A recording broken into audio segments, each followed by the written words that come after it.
Halo Sobat Cuan, jumpa lagi dengan saya di Cerita Saham. Saya ucapkan selamat pagi, selamat siang, selamat malam dimanapun Sobat Cuan menonton video ini. Pada video kali ini saya akan cerita IPO bot yang akan listing dalam waktu dekat ini. Ada 7 hal yang akan saya bahas mengenai bot. Pertama, menganalisa perusahaan dan tujuan IPO-nya, menganalisa neraca, laba rugi, arus kas, valuasi, underwriter, dan yang terakhir kesimpulan.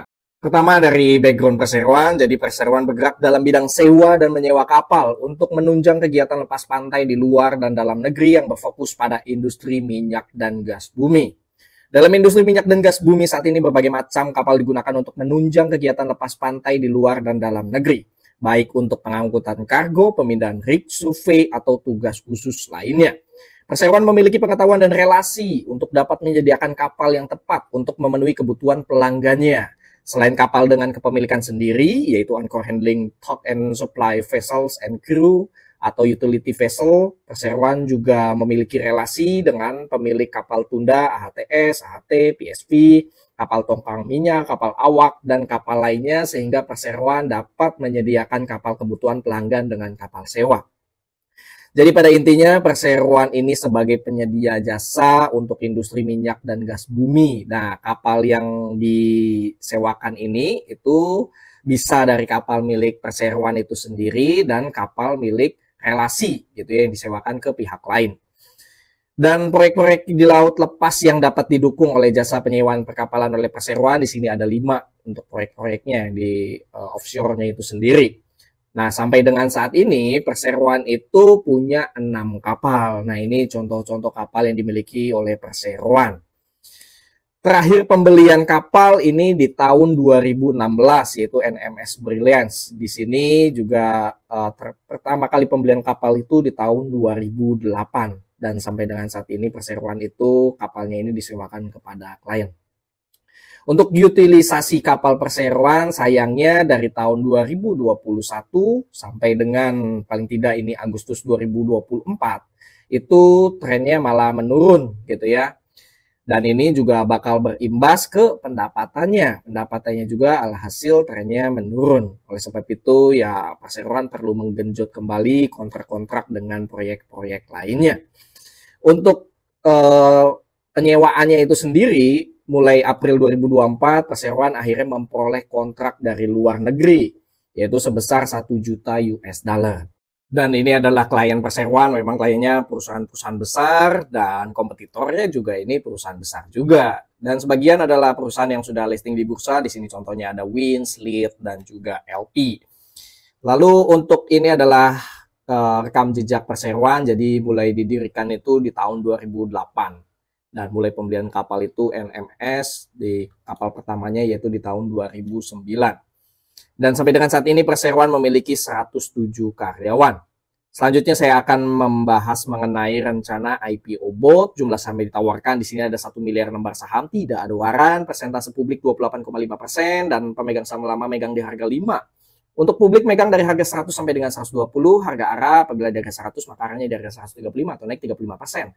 Apabila di 120 maka ARB di harga 162 atau naik 35%, lalu ARB-nya apabila di harga 100 maka ARB di harga 65 atau minus 35%. Untuk di 120 ARB di harga 78 atau minus 35%. Perolehan dana IPO saham 100 miliar sampai dengan 120 miliar, tidak ada dari waran, ekuitas perseroan 272 miliar jadi masih masuk akal.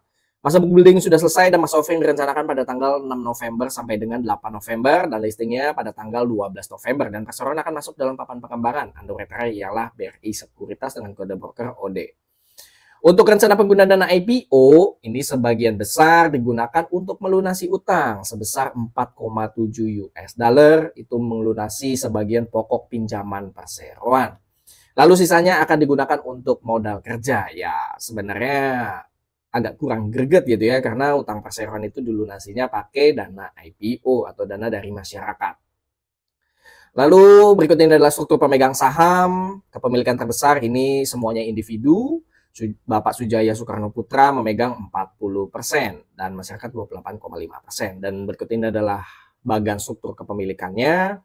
Untuk lock-up period tidak ada lock-up period. Jadi kapanpun pemegang saham lama itu bisa menjual kepemilikan mereka. Dan berikut ini adalah profil dari Dewan Komisaris Perseroan dan berikut ini adalah profil dari Dewan Direksi Perseroan. Selanjutnya saya akan membahas mengenai neraca perseroan. Untuk total aset perseroan di sini sayangnya cenderung menurun dari tahun ke tahun. Dari tahun 2021 di sini kursnya dalam mata uang US dollar ya, 35 juta US dollar, dan per 30 April 2024 ini 33 juta US dollar, terbesar dari aset tetap sebesar 29 juta US dollar, di mana value ini didapatkan dari kapal yang dimiliki oleh perseroan. Dan kas dan banknya di sini hanya paling tidak 99.000 US dollar.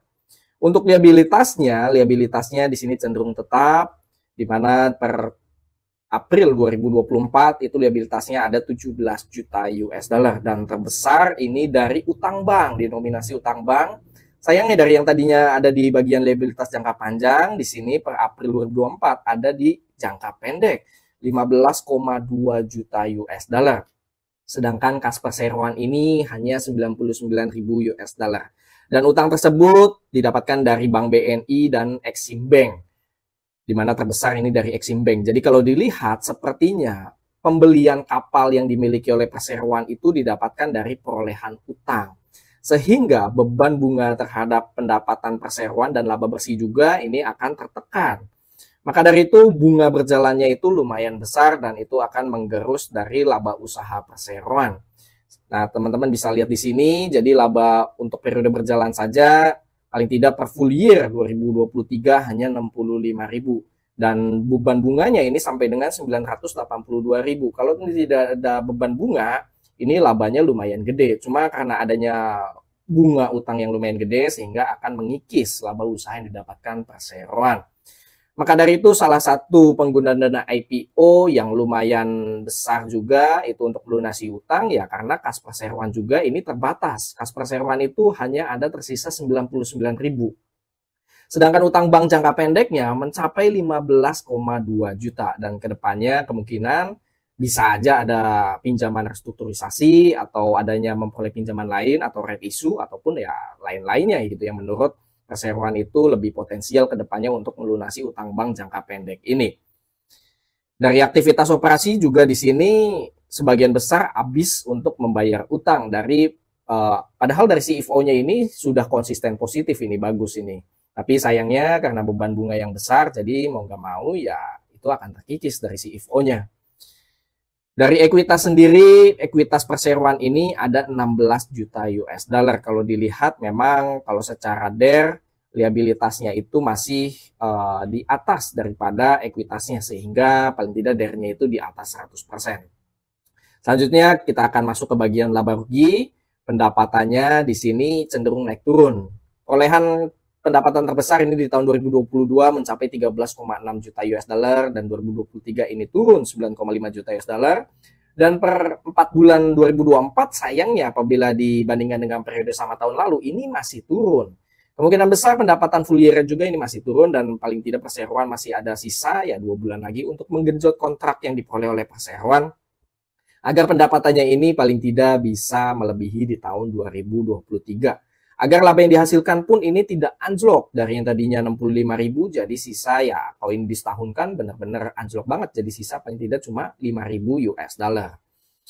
Untuk segmentasi pendapatannya sebelum sudah saya singgung juga, terbesar ini dari kalau sampai dengan April 2024 itu dari kapal milik perseroan itu sendiri. Kalau dari sewa itu hanya menunjang paling tidak 50% sisanya. Dan untuk kontraknya terbesar masih dari dalam negeri, dan bagusnya untuk per April 2024, perseroan sudah mulai memperoleh kontrak dari luar negeri. Selanjutnya saya akan membahas mengenai arus kas perseroan. Dari sisi operasionalnya ini bagus, lalu konsisten positif, bahkan per 2023 ini mencapai 2,6 juta US dollar, sehingga perseroan masih ada ruang untuk bisa melakukan capex ataupun melakukan pelunasan utang bank, terutama dari bunga berjalan yang diperlu bayarkan oleh perseroan. Sehingga per April 2024 di sini adanya penurunan kas dan bank sebesar 388.000 US dollar, dan pada awal periode ada 488.000, sehingga pada akhir periode kas perseroan tersisa 99.000. Sedangkan masih ada utang pokok pinjamannya paling tidak 15 juta US dollar, ya mau nggak mau perseroan akhirnya listing, dan tujuan IPO-nya untuk melunasi utang bank tersebut. Sebenarnya ada positifnya, sehingga perseroan itu beban bunganya tidak besar, laba bersih yang diperoleh juga profit marginnya jadi lebih lebar, nah itu positifnya gitu. dan memperbaiki dari neraca perseroan juga. Cuma ya pasti dari sisi investor itu jadi kurang greget gitu ya untuk tujuan penggunaan dana IPO-nya.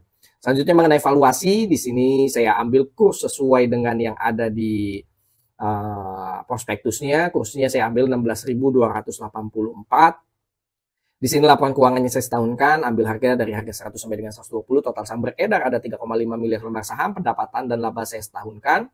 Ini saya dalam bentuk rupiah semuanya, jadi agar memudahkan buat teman-teman mengkalkulasi terhadap kursnya.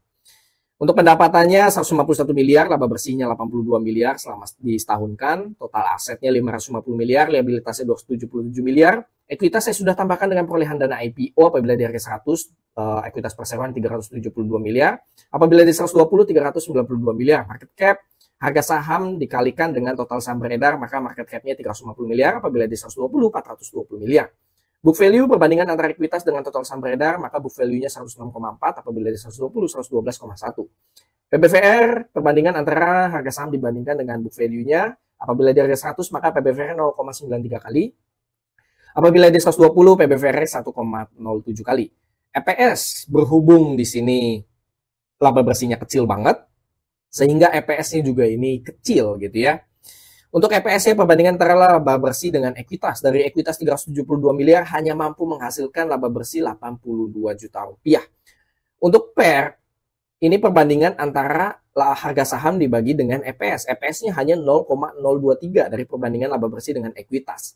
Sehingga 100 dibagikan dengan 0,023, PER-nya mencapai 4.347 kali. Sangat mahal.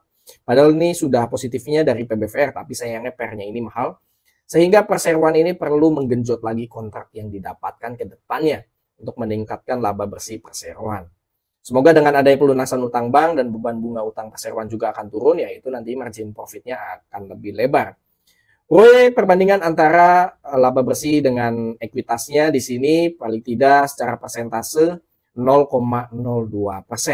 Untuk NPM perbandingan antara laba bersih dengan pendapatan, maka NPM-nya margin profitnya kecil banget, hanya 0,05%. Dari perbandingan antara liabilitas dengan ekuitas, dari ekuitas 372 miliar, ada liabilitas 277 miliar, maka DR 74%, apabila di 120, 70%.